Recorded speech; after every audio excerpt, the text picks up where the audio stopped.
प्यार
셋 प्यार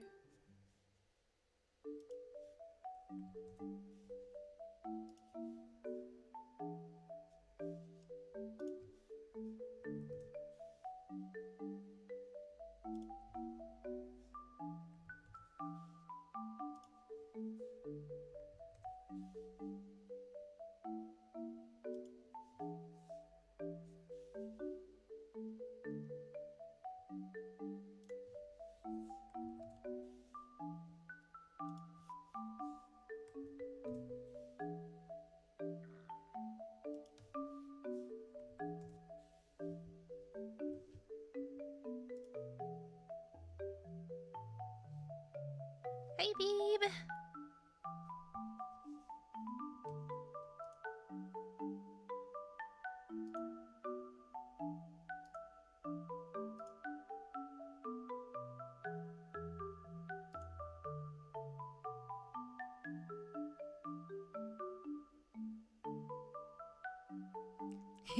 Hello. Good, that means my condenser mic is working as it's supposed to.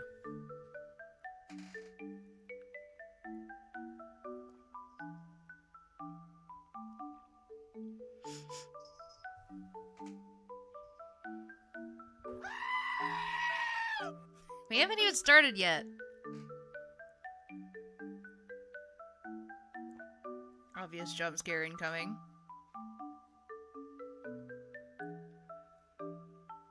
I think your warning was a little late. Although I will say that I've been like startled by the Halloween theme redeem more than once.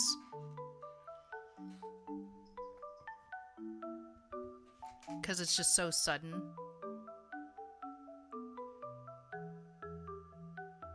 The delay sucks. Yeah.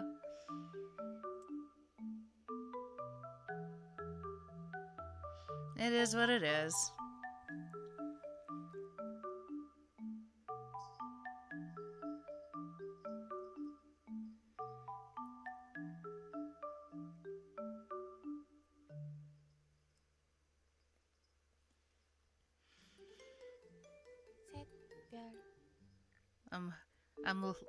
waiting until I think about 6 is when we'll probably start, so people have time to, come in. And I have time to drink my absolutely fantastic and creamy decaf coffee here. Mmm. Vanilla pumpkin spice.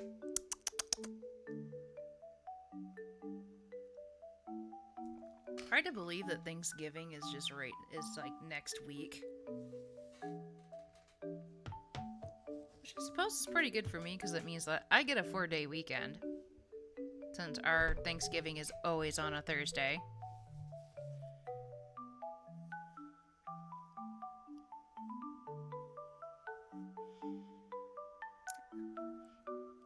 That does mean that I still have 3 days of work that I have to get through.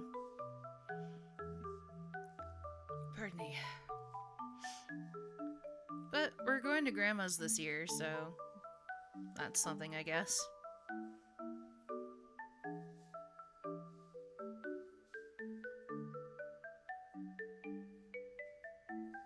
We've been having it at our house for like the last couple of years, and my dad was finally like, you know what, we can do Thanksgiving, but it has to be anywhere but our place. and Mom's like, you know what, fair. We'd been having what we call a Friendsgiving. Say hi to Grandma. I will. I'm sure she'll be happy to hear about everything.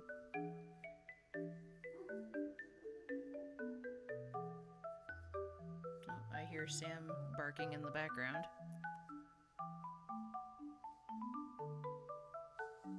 Mom and Dad are currently on a date. And my sister just left not too long ago.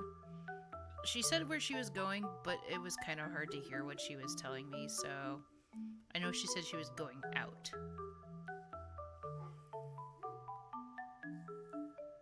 I assume to hang out with her friends.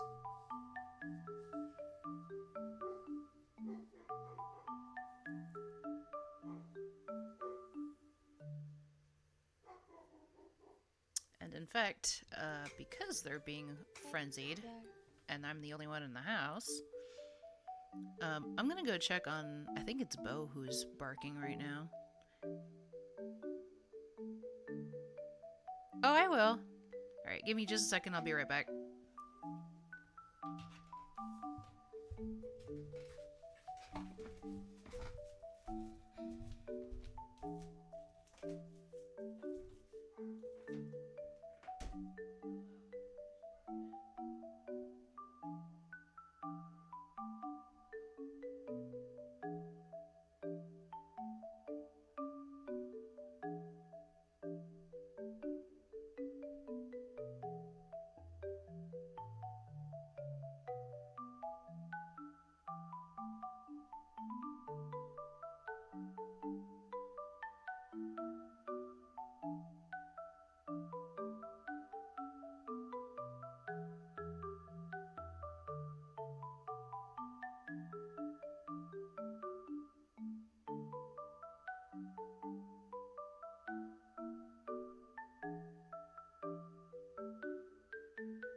प्यार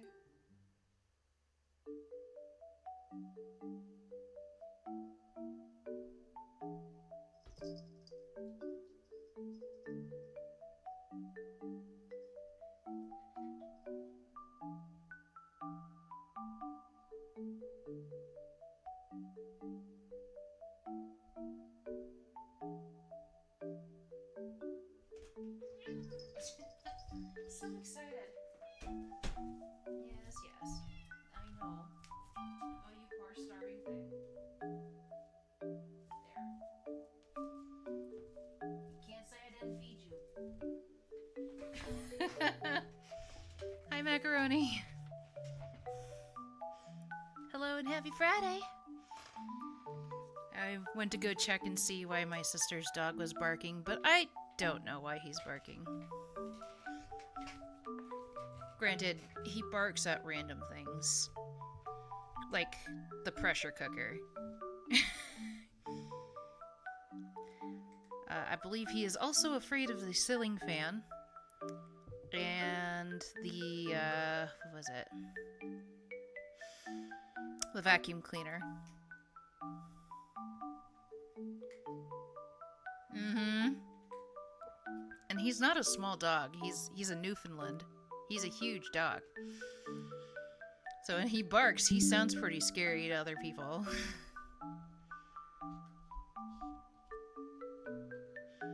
Alright, about 2 more minutes and then we'll start. And then I walk back into big dog afraid of squirrels. I don't even know if he's even. I mean, we have squirrels in our area, but it's understandable for most of those, though. They are quite loud. I was like, but not the fan, the ceiling fan. And then I walk back into my room and Lady starts yelling at me, like, feed me! And I look at her and that's the true horror right there.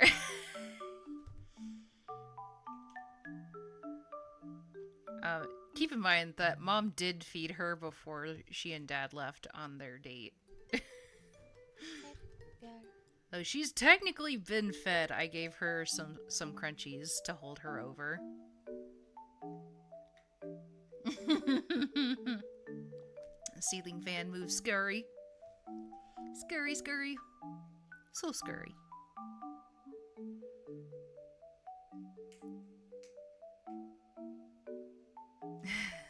Hello and welcome in to everybody else who just arrived. We will be starting about now, because it is now 6 o'clock. But first, where are the pre snacks you gave Lady? She's so picky when it comes to treats. I never know what she's going to like and what she won't. Alright, now that's a little bit more appropriate for spooky reading, don't you think?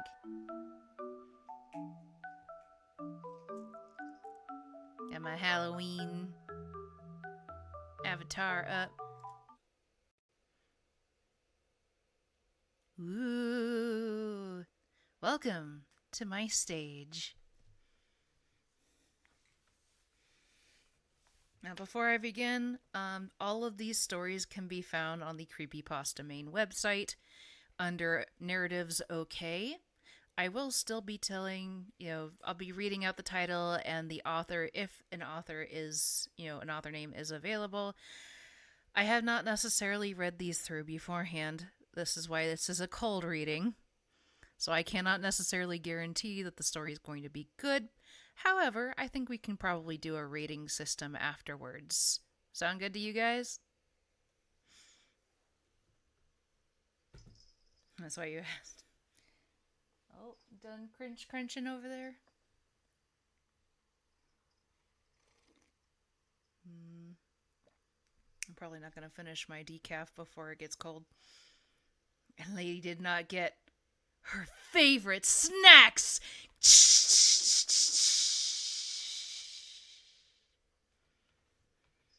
Even though she doesn't really have a favorite snack. Yeah. Sigh.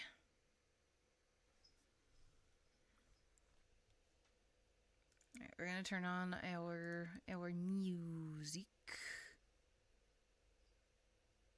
If it'll let me. Turn that down a bit.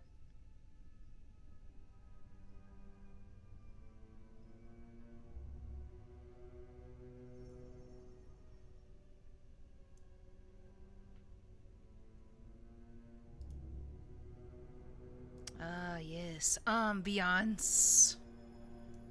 I switched to bed in a bit, but I wanted to listen to it start. No worries, no worries.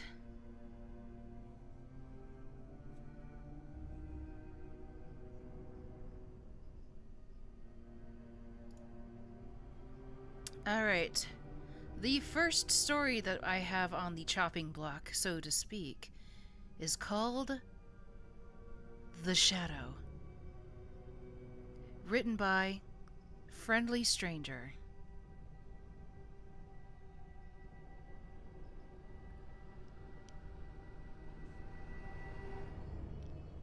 Hi there. I'm gonna be writing this down as a therapeutic exercise.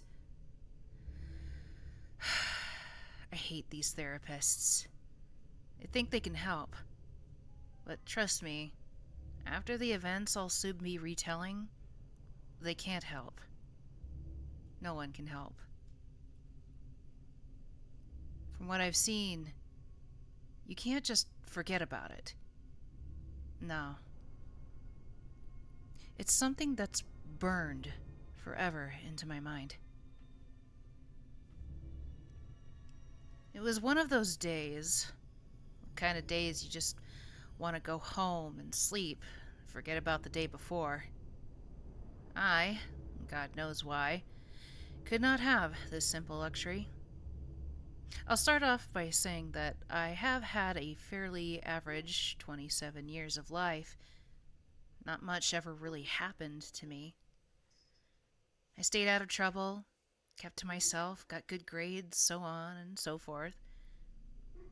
Even after school, I got a job working for an old friend at one of those dreadful desk jobs. But enough about my childhood. What happened on that late October evening began a series of events that led to the worst few days of my life. I was on my way home from work at about 8. I, for some idiotic reason, decided to walk to work today, not knowing how late I'd be at the office. I live in a quiet neighborhood. That is, of course, with the exception of my upstairs neighbor who loves his parties. On the way to my apartment, I passed a small park. Of course, it being late at night, no one was there. In fact, I ended up being quite wrong, as there was most assuredly someone there. As I looked closer, I could make out a blood-red tie, and the reflection of the street lamps glancing off to what I guessed were a pair of shades. That's when I got this feeling that whoever was there wasn't just a random stranger. No, he seemed to have a bigger reason for sitting there. That's when I could feel that behind those shades, his eyes were trying to burrow their way into me. He never broke gaze even when a bird flew right past his head. I sped up and tried to keep a good distance between me and the park as much as I could. This is where it had become worse. Much worse. As I had just turned the corner, I could hear the audible clap of shoes on the sidewalk. My face grew horridly pale at this sudden interruption in this otherwise hushed hour of the night. When I heard this, I knew at that moment how dire my current situation was. I had that innate survival instinct that we all have that makes the hair on the back of your neck shoot straight up and goosebumps run up and down your body.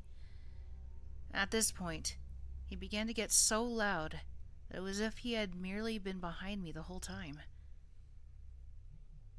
I just outright confused at how quickly he managed to make his way to me without me taking any further hint of it. I thought how I had rounded the corner, and even then he was just starting to follow. Had I been deaf that the sinister stalker? I booked it up to my apartment, and on the third floor could hardly even open the door. I was shaking so hard. I opened the door and slammed it closed so hard as to rattle the shelf nearest me. I slowly slid down with my back to the door.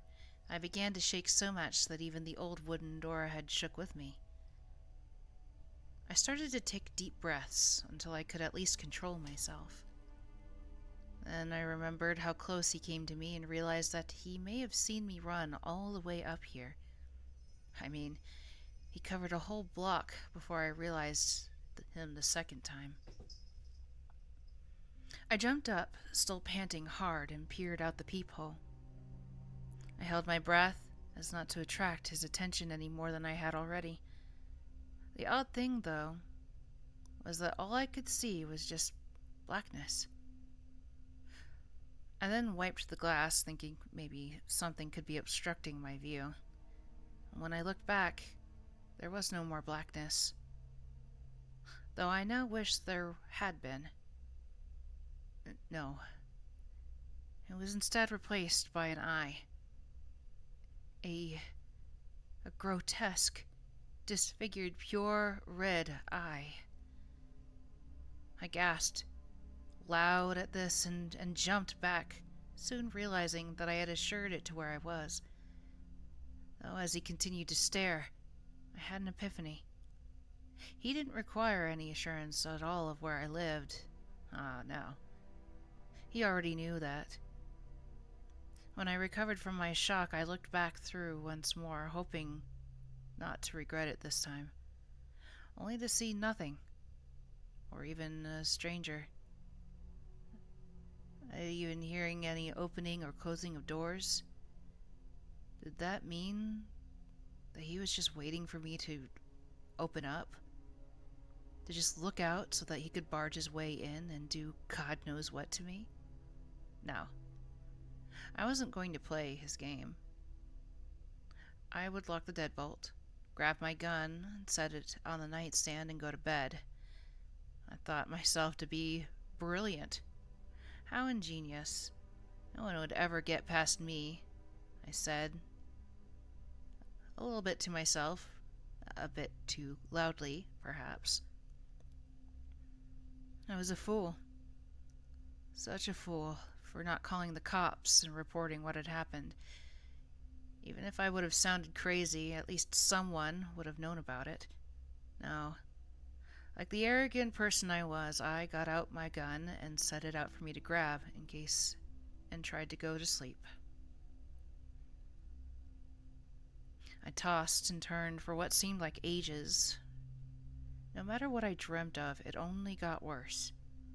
I dreamt of ever-worsening things, yet what haunted me most was that gruesome eye. All I could see was that the eye was forever burnt into my mind. It was as if I was seeing that man again. He was still here with me.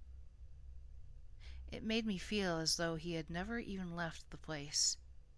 It even felt like some cold, dragged-out breath flowed down my neck. I immediately snapped awake, realizing the one horrifying thought. I wasn't dreaming of that breath.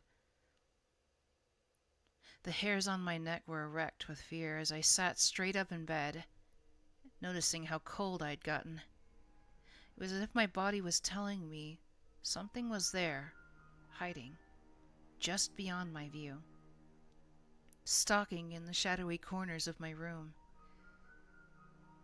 I squinted my eyes, straining to see something, anything, to confirm my suspicions of what might be lurking.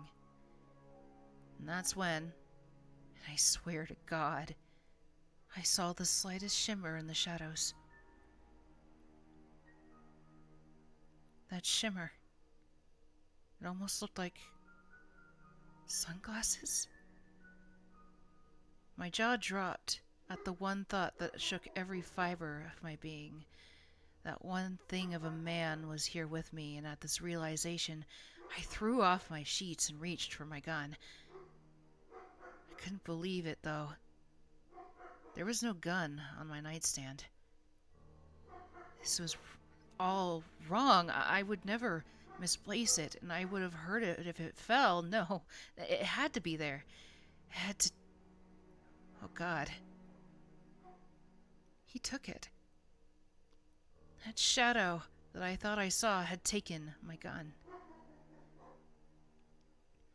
I couldn't take this anymore. I had to get somewhere safe, but I also couldn't leave the apartment. He might be there too. I was getting crazier by the moment. At this thought, I sprinted out of the room, down the hall, and into my closet, slamming it and locking it. I started to cry. I just couldn't help it.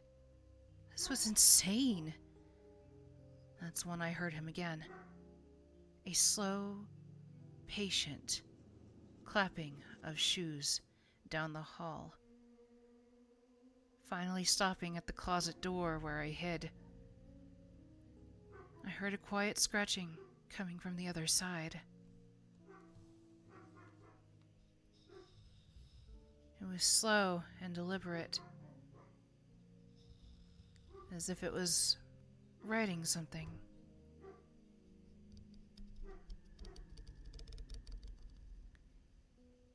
It soon stopped, and he shuffled back to the main door, quietly exiting the apartment, and I cried myself to sleep. The next morning, I awoke with a start, forgetting where I had fallen asleep. I got up and opened the door to see that it wasn't just a nightmare like I had wished. My heart skipped a beat when I saw on the other side of the door, scratched in the paint, were the words, "You can run." At this, I started to tear up again, and I knew I was in for one heck of a ride. For how long, I could only hope it would be quick. I, of course, would not be so lucky to have a quick and forgiving end. I thought of calling off work, but felt that it had to be safe there. So I quickly got dressed, grabbed my bag, and walked down the stairs. After what happened last night, I was not taking the risk again. So I took my bike. It wasn't too far away from the office, so it only took 15 minutes or so to get there. Once I was there, I went about my usual business, typing up forms, signing papers, and the occasional email. I was finally starting to feel better when lunch rolled around, so I decided to go meet up with my friend to see if he wanted to head out to get lunch.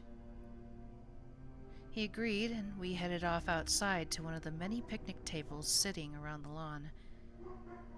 He said he wanted the one over by the woods. Of course he would, I thought. It was our typical spot. I don't know why we liked it. Perhaps it was just the calming sound of the birds singing and the pines swaying in the breeze. As we ate, I felt off, as if there's no way he could have possibly followed me here. He left last night. I mean, I heard the door close and everything. Obviously, he wouldn't be here. I was just being paranoid. Yeah, that was it. Just good old natural paranoia. Hey, you okay, hun? My friend asked me. Yeah, I'm fine. Just a little preoccupied, you know? I answered. I didn't tell her about what happened when they were my best friend. I'm sure they'd understand, or at least humor me.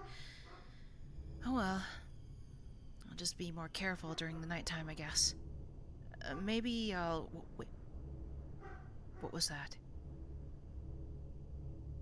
I saw something. I swear this time it wasn't paranoia. What was it? I thought to myself as I squinted to get a better look. Oh my god. No. Oh, no, no. It couldn't be. Was that a shimmer? Oh god, no. No, it can't be. There's no way he or it could have followed me here. My friend must have noticed my open mouth and blank stare. They asked me, "Hey, what is it? What are you looking at?" At this, he turned around and looked at the woods a while before looking back at me and asking, "You must be seeing something I'm not." I began to chuckle at this, and I snapped out of my trance and laughed with them, saying, "Yeah, guess it was just a bird." Or whatever. Yeah, a bird. I can only wish it was that, but I had a feeling in the pit of my stomach that said otherwise. After lunch, we went our separate ways and back to our own little cubicles. I sat down and began to type, trying to pass what I had seen as nothing, hoping for my sake that it was just a bird like I had said it was. That's when my suspicion and greatest fear began to materialize before my eyes. An email notification popped up, and, expecting it to be another dreadful memo, I opened it up. A picture of the building? I thought to myself. That doesn't seem like something that should be in a memo. Even stranger, there was nothing with it other than that picture. You would think it was another email. Alright. I guess this one will just have to wait. Except this was a picture of the building from the west side. Okay, this is getting really weird. Another, and another, and another email. What is going on? I was starting to get really scared. The pictures then led to the woods, then a picnic table. Now there were two people. It was me. And my friend. I started to tear up at this sudden realization. That thing had tracked me here. This wasn't just some prank. Oh. This was that monster tracking me down. The final picture was a zoomed-in shot of my face. When I had noticed that shimmer. I was terrified. He had found me where I thought I would safest and completely destroyed the one last hope I had. Another email. What the heck? What could he want? He's already shown me the pictures. What else? Oh God. What did that mean? All that the email said was, "But you can't hide." That was it. He'd destroyed any will I had left. I needed somewhere else. Somewhere so far out there that... My friend's cabin. It's perfect. It was secluded. There was no obvious path to get there. That would be where I could go to sleep until I figured out a permanent solution to all of this. I went to the bathroom to clean up and make it look like I hadn't been crying. I didn't want him to worry. After I was ready, I headed over to his office and knocked on the door. "Come in," he called. And as I walked in, he asked, with the widest grin he could manage, "Ah, hey, what's going on?" I walked across the room and sat down, staring him straight in the eyes. "Hey, man, I was wondering if you could do me a favor," I asked him. "Of course I can. What is it you need?" he asked me joyously. Um, would you mind if I borrowed your cabin for the night? I just need to get some fresh air for a bit, you know?" "Well, sure, and from the looks of it, you could use some," he laughed. I just nodded and asked if he could leave the door unlocked. "Sure, no problem. I hope you get the relaxation you need," he smiled. I just nodded, said thanks, and left his office.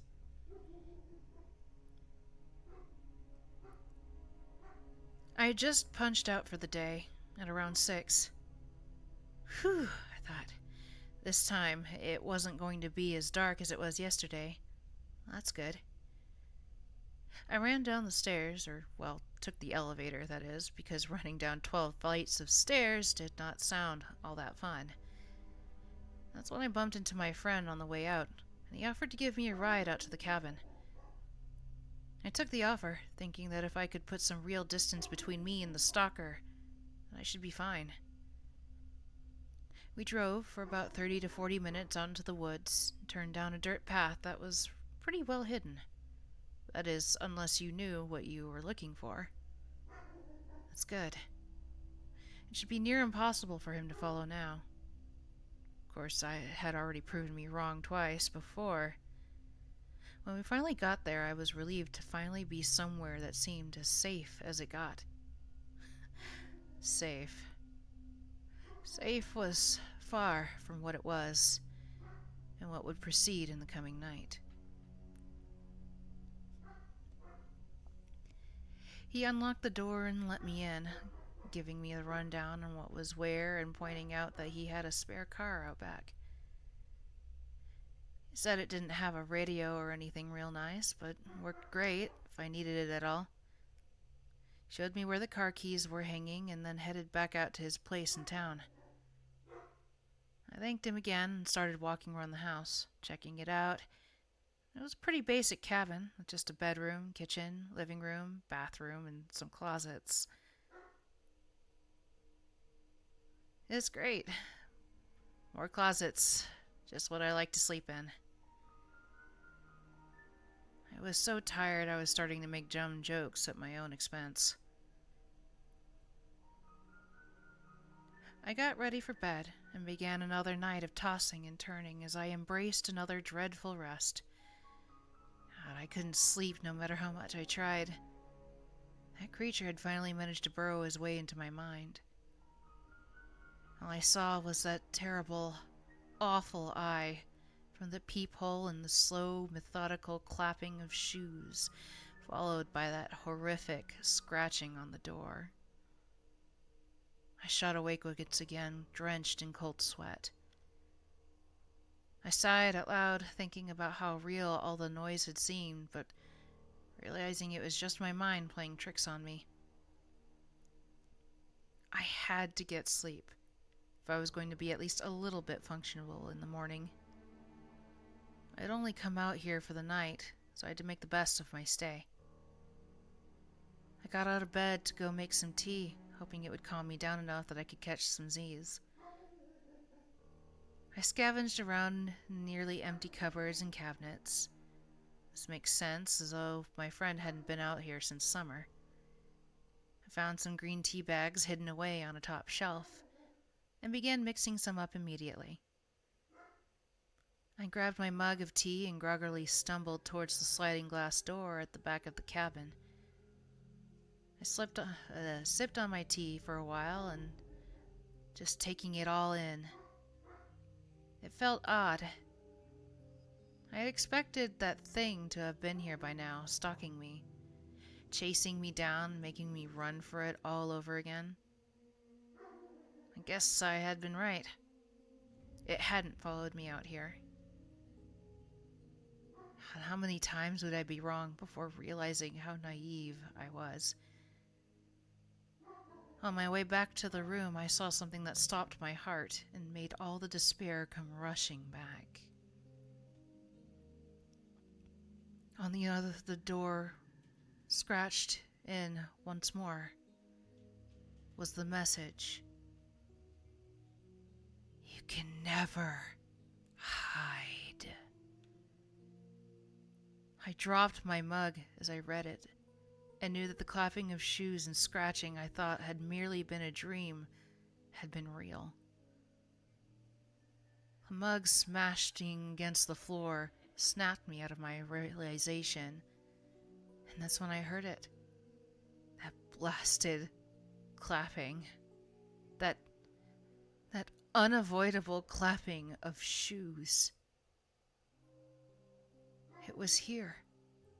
It had found me, and it was angry for me trying to escape.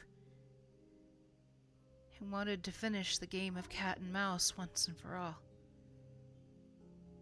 The clapping got louder and faster, and it was coming straight for me. I looked to the side just in time to see the creature's shades glinting in the moonlight. It crouched down and got ready to pounce on me, as if it were a lion and I was a gazelle. I spun on my heels and jumped out of the hall and back into the kitchen just as it launched itself at me. I fell onto my back when I landed and looked up to see it recovering from the kill that it had missed. That's when it looked at me and smirked, thinking me disabled. And it was right. The creature merely walked over to me as I listened to the clap, clap, clapping of its shoes. I tried to crawl away from him, but I only had reached the sink by the time he'd caught up and picked me up by the neck. It began to choke me to death when I noticed something in the sink. A couple of frying pans. My friend must have cleaned them and was too lazy to put them back. This was it, I thought. This is how I would get this creep off me. My hand shot out to grab the pan, but he was too fast. He just shot his hand out and grabbed mine before I could even realize it. At this action, I immediately kicked my foot up as high as it could go, and it worked. It had actually taken him by surprise, and I smiled as my foot connected with the bottom of his jaw, sending him back a few steps. I saw this opportunity, reached for the pan and swung it with all my weight, again connecting as he jumped at me. This time I sent him to the ground, also accomplishing a smash to his shades in the process. That's when I saw those grotesque red eyes again. It scared me the night before, but this time that nightmarish creature had a fire burning there. It frowned, baring its teeth, if you could call them that. I say this because where his teeth should have been, it looked as if someone had ripped them out and replaced them with jagged, bloodied shrapnel that hardly resembled teeth in the first place.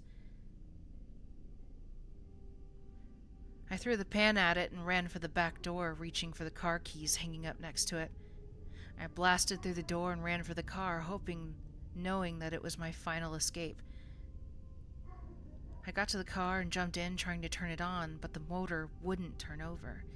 That's when I saw it racing out of the house, coming straight at me while it snarled loudly, showing its jagged teeth once more. I slammed my fist down on the dashboard and tried again, and as cliché as it sounds, it turned on. That's when that creature pounced onto the hood, staring me down. But that's also when I floored it.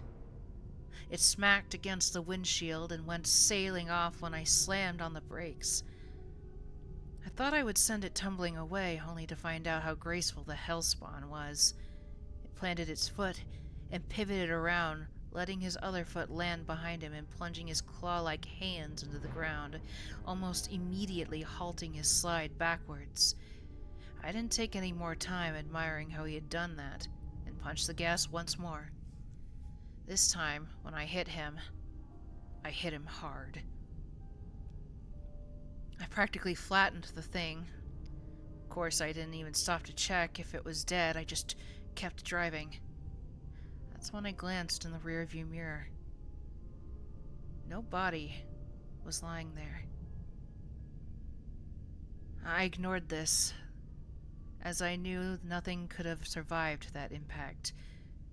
I mean, its body basically smashed the back bumper into the car. No, I knew it was dead, and that it would never come to haunt me again.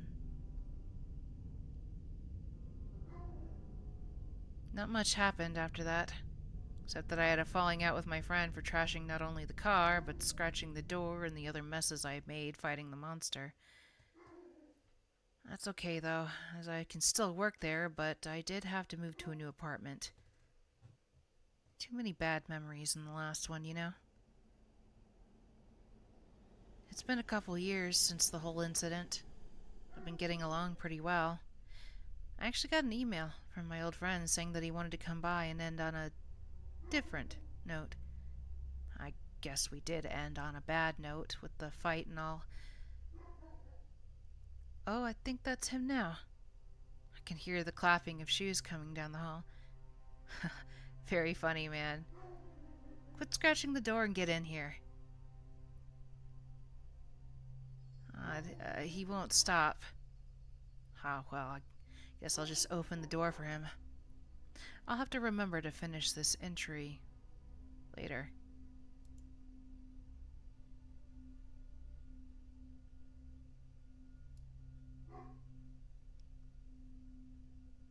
And that was The Shadow, written by Friendly Stranger.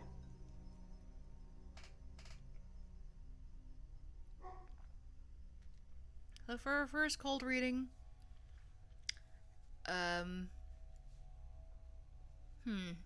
had to do a little bit of real life editing as I was reading because it's not the best written, and I can just kind of tell. It's okay, but it could definitely use some tweaking. And I think the rest of creepypasta.com agreed with me because the rating is a 6.18 out of 10. So yeah, there's something there, but it definitely needs some hard tweaking.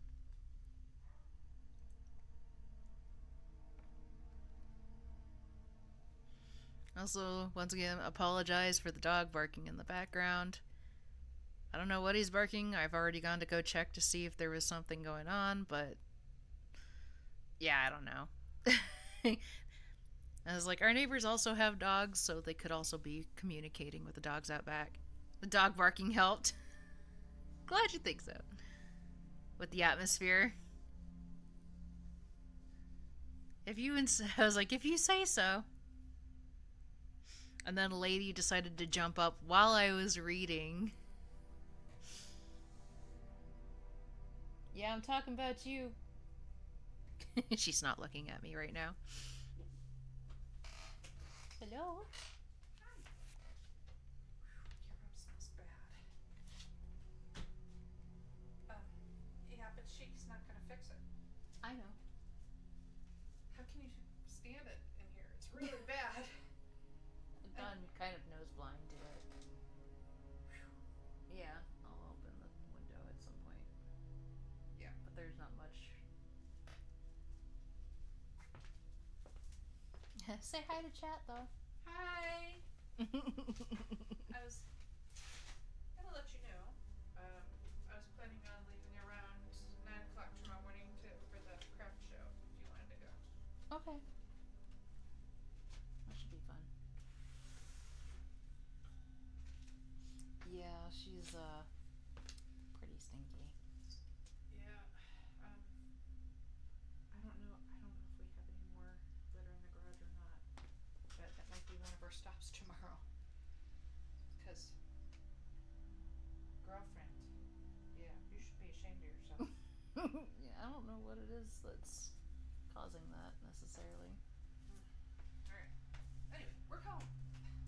Oh, and I'm narrating creepy stories, so if you hear weird things coming from this room, that's why. It doesn't ever Theater kid, theater Yeah. mom. If it were quiet, I'd come and check on you. Come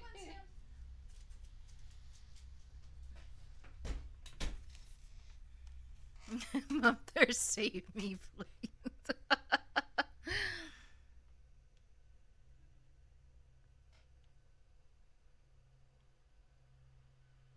He's like, hug me, mother. Nah. She was just like, what are you doing? Why are you reading that? Stop.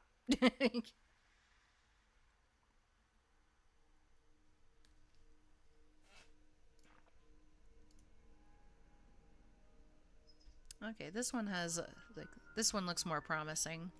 And it has a higher rating. Our next story for the night is Monster in the Pantry, written by Christopher Maxim.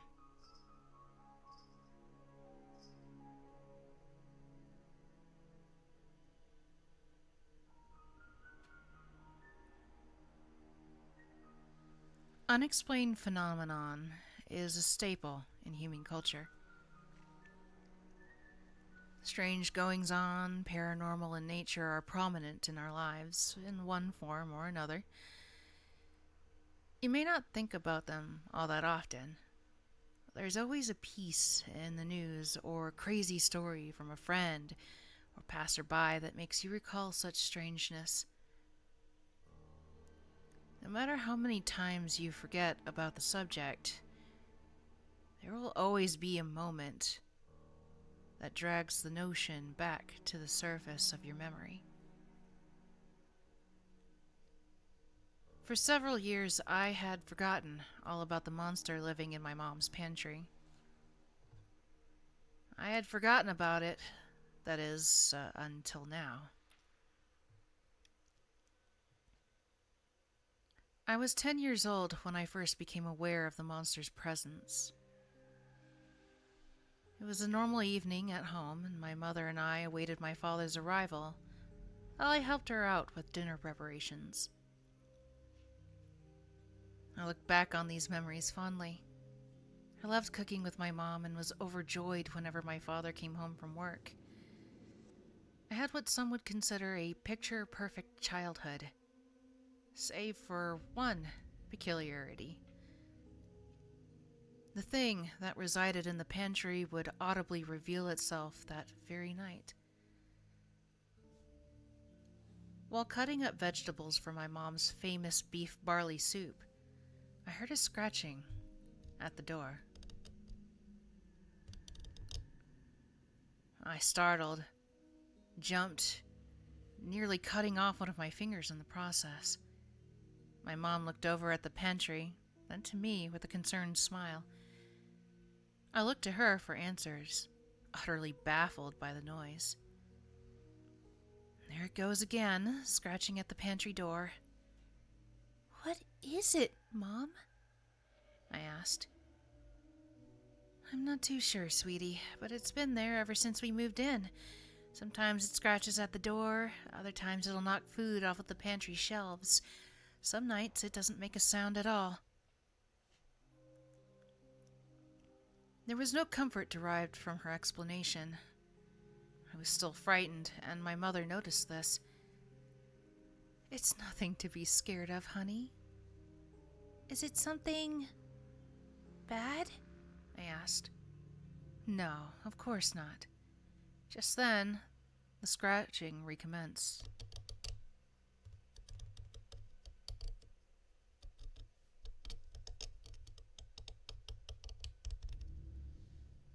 I jumped a second time.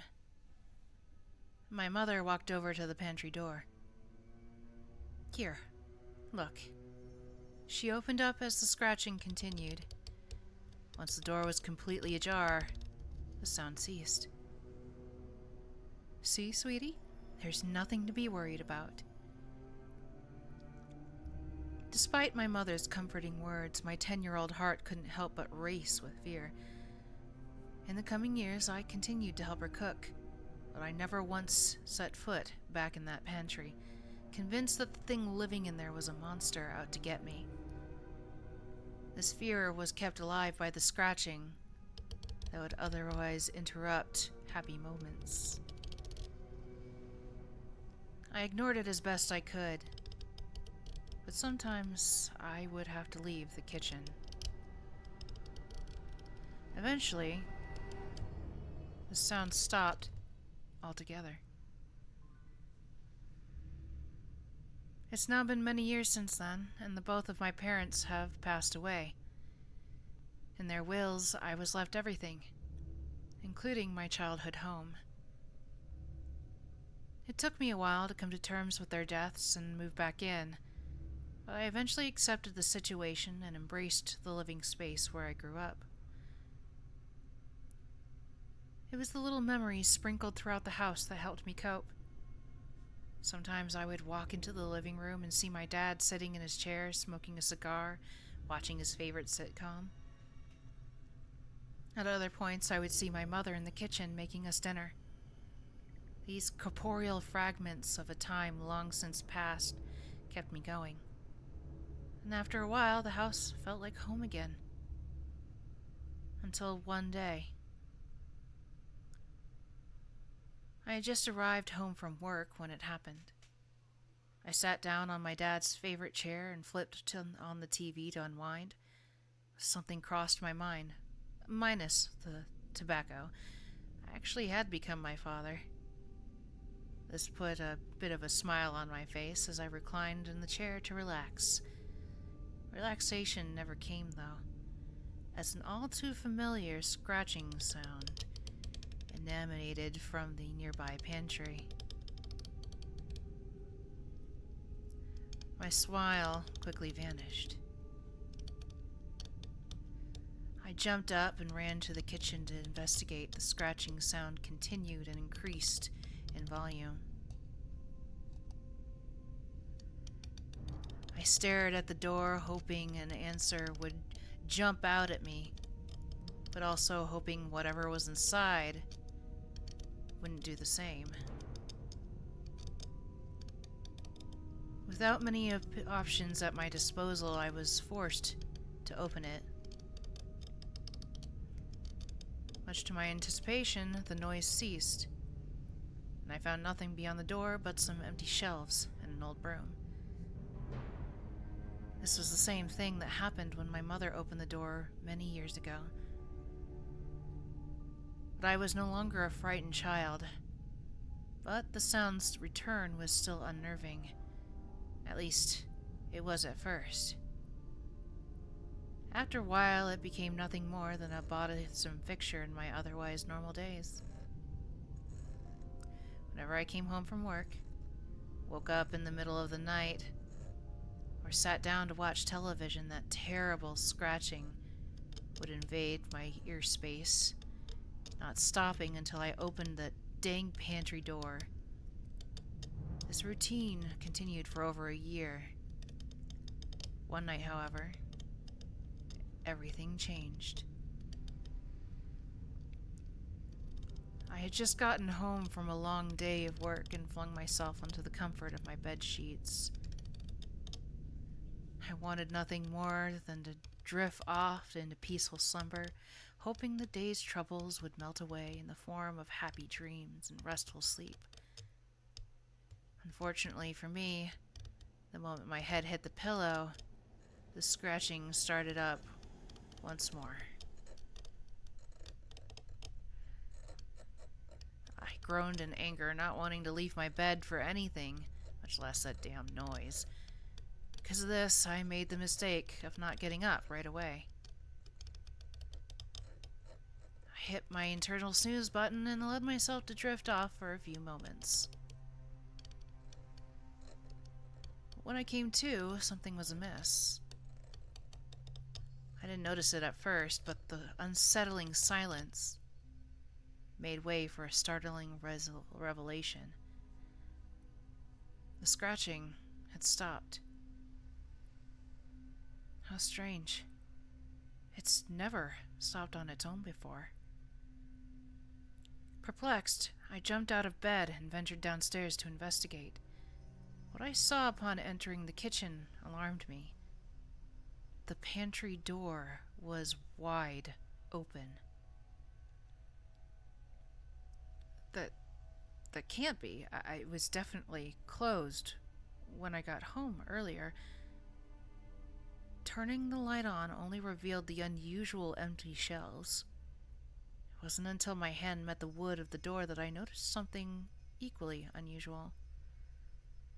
Embedded in the hard oak were deep gashes, claw marks that covered the entire bottom half of the door. Those weren't there before. What the hell is going on? My childhood was beginning to catch up with me.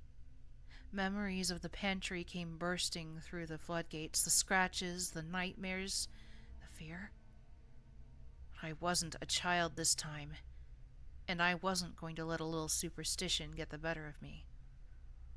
It was just a raccoon, or a large rat, that's all. At least, that's what I told myself. I scoured the house for nearly an hour, ignoring my fast-beating heart the whole time. Whatever escaped from the pantry was nowhere to be found. As I stepped back into the kitchen to close the door and call it a night, something stopped me in my tracks. A shadowy figure raced across my field of vision and into the pantry.